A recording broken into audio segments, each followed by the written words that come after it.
I don't know if we've all been there, but this comes from like crushing personal experience.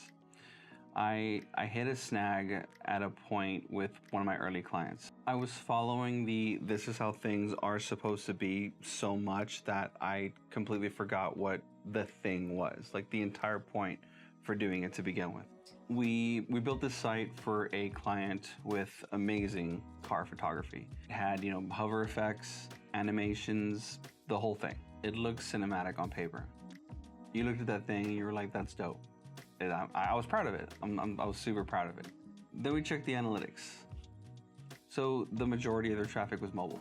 We had to go back and basically undo all of the, let's call it damage that we did by focusing on desktop first. And the thing is we actually did all of that for the purpose of making us look good to the client, when forgetting that what we needed to do was make the client look good to the customer that they have. I mean, a simple Google search or a ChatGPT prompt could have told you that mobile search makes up, I think, approximately like 60% of all global search. I think what made me snap back to reality was me ordering from a restaurant. When you're hungry and all you want is food and you show up to their website, you're not there to be impressed. You just want to see good pictures of the food, find the menu, and place your order.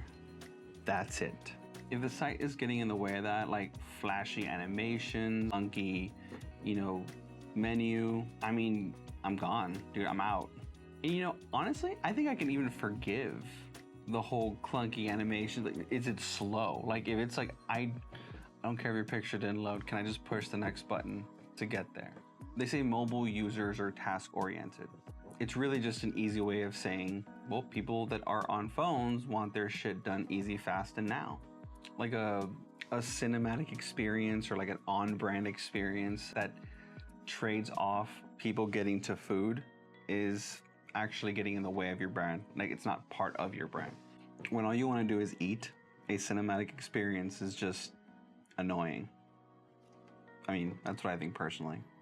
According to Google, who's never lied to us once about numbers, approximately 53% of users will abandon a website if it takes more than 5 seconds to load.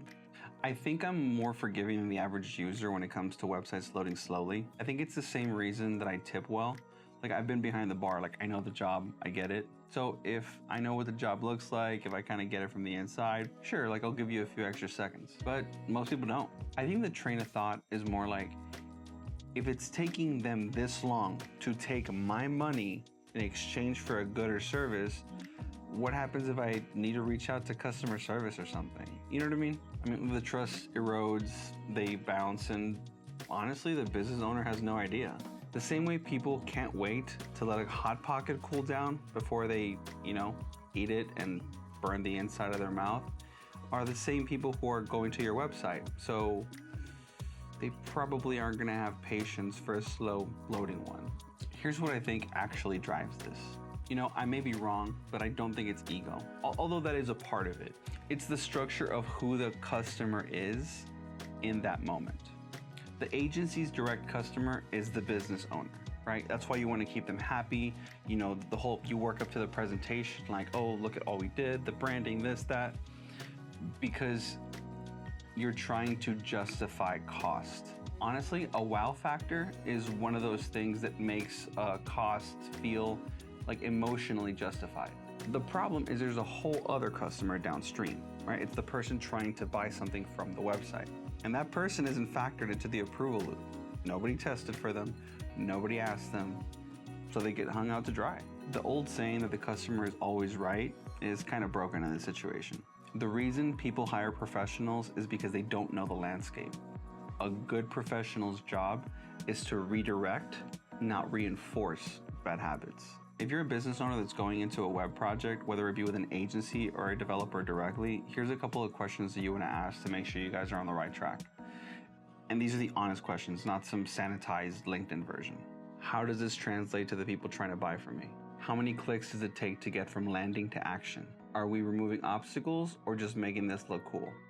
And those questions basically are going to tell you, are they building for your customers or are they building for your approval?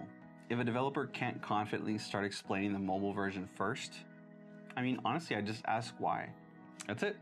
Drop in the comments below if you've ever had a situation like this with a developer or with an agency sales rep. I would very much like to see how that went.